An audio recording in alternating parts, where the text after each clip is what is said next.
Hello and welcome to Buckle Up. I'm Harry King and this is a Kia Rio.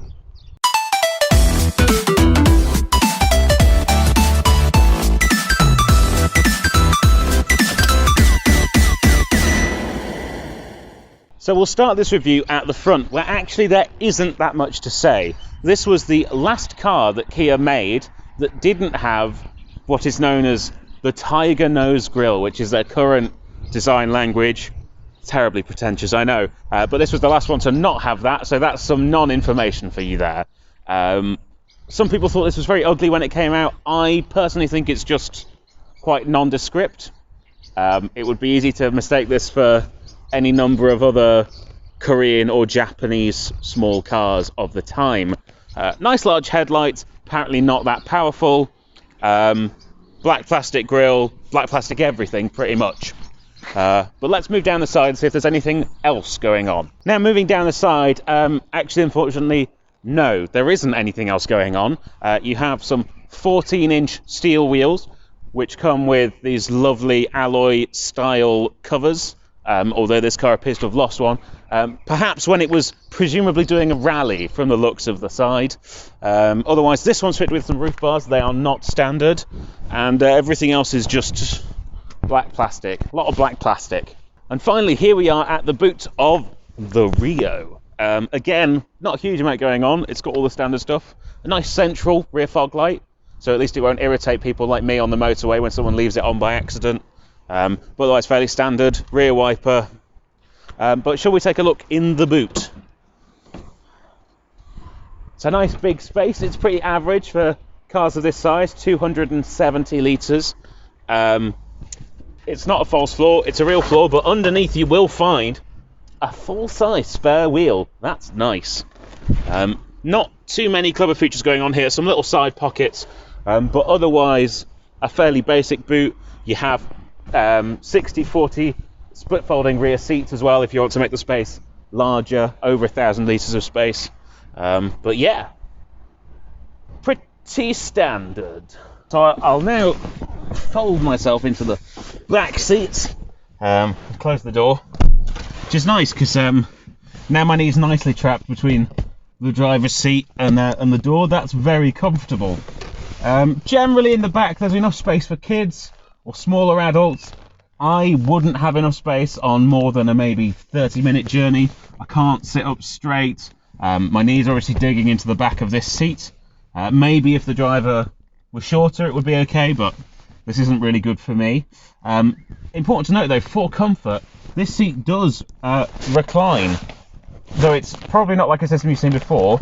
So what you do is you actually use the lever that you would use to fold the seat down, but then you can use it to pop the seat back an extra notch. Have I done it? No. No.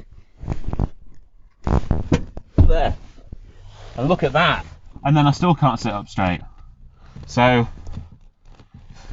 useful for someone who wants a nap, but it doesn't really help with the height issue. Other things to say, not a lot of storage back here. There is one small door pocket. I can't currently reach it because my leg's in the way and I can't move my leg. It's physically impossible. There is no centre load through or anything, or armrest, and there are no seat back pockets. There's also keep fit windows, which I can't use again because my leg is in the way, but they do work. We're going to move on now before my leg goes dead and sit in the front seats where hopefully there's more space. So now we move into the front, which is much more spacious than the back, but the seat is all the way back and this is comfortable for me. So again, if you're over 6 foot, you'd be able to drive it, but there are more comfortable cars available. Very long gear stick is the first thing my eye is drawn to. Comes all the way up off the floor, pretty much. 5-speed only, which is one of the downsides of this car. Most diesels tend to be 6 speeds, so this does have an impact on performance and on economy. Otherwise, general interior stuff. Fairly standard, plastic steering wheel, AM/FM radio with an aux in, manual air conditioning controls. It's everything you need.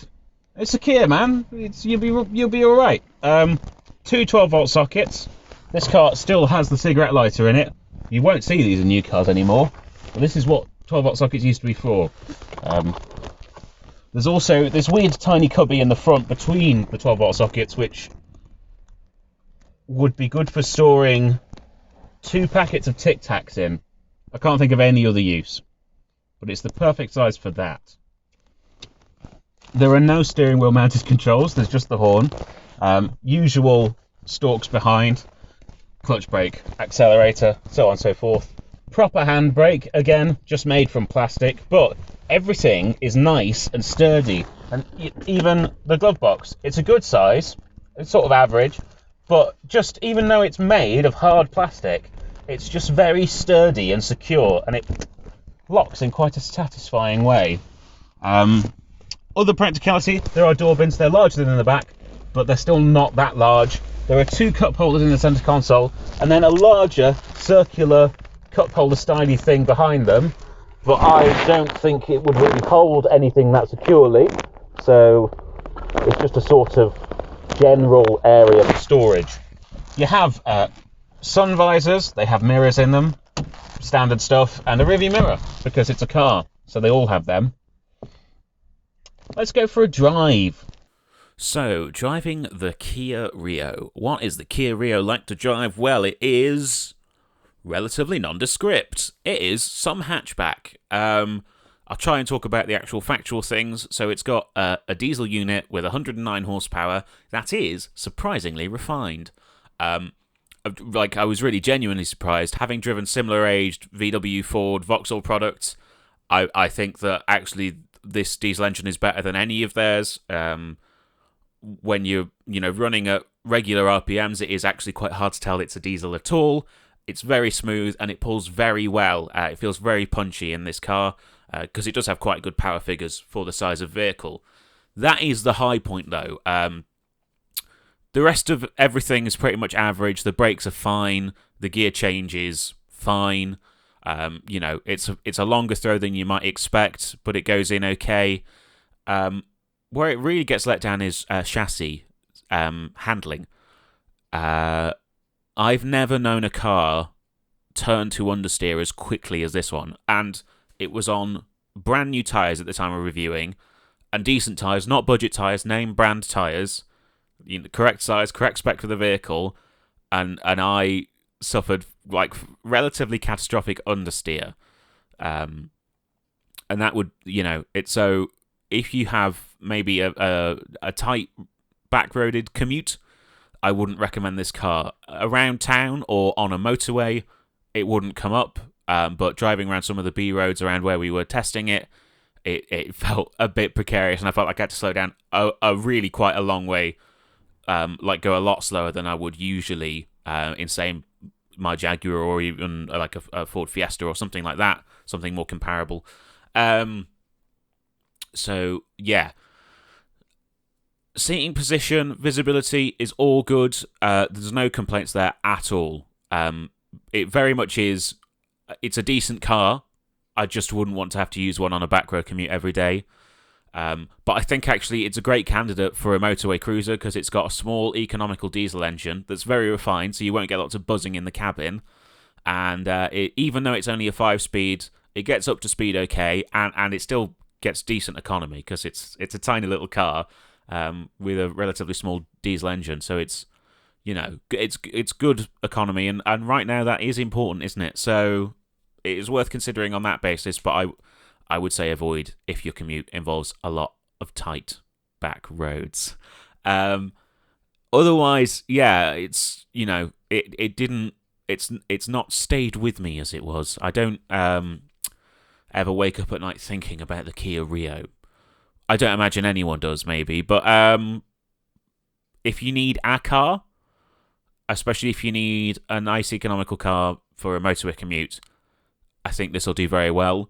If you want something more fun, the Ford Fiesta is still the way to go, and it has been for the last 3 generations.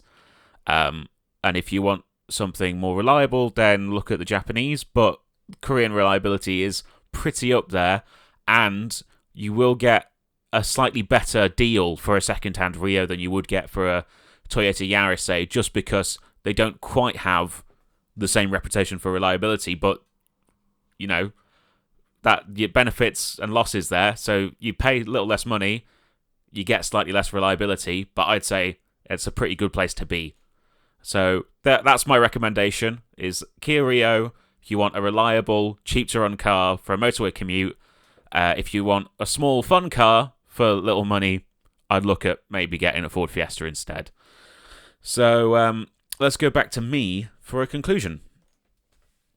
So, summing up, the Kia Rio, it's not spectacular, it's not a special car, but if the price is right and the spec is right, and most importantly with this, those insurance costs, if that's right for you, I don't see any reason not to get one, because those savings, they make a difference. So Kia Rio, the prudent man's choice. Thank you so much for watching Buckle Up.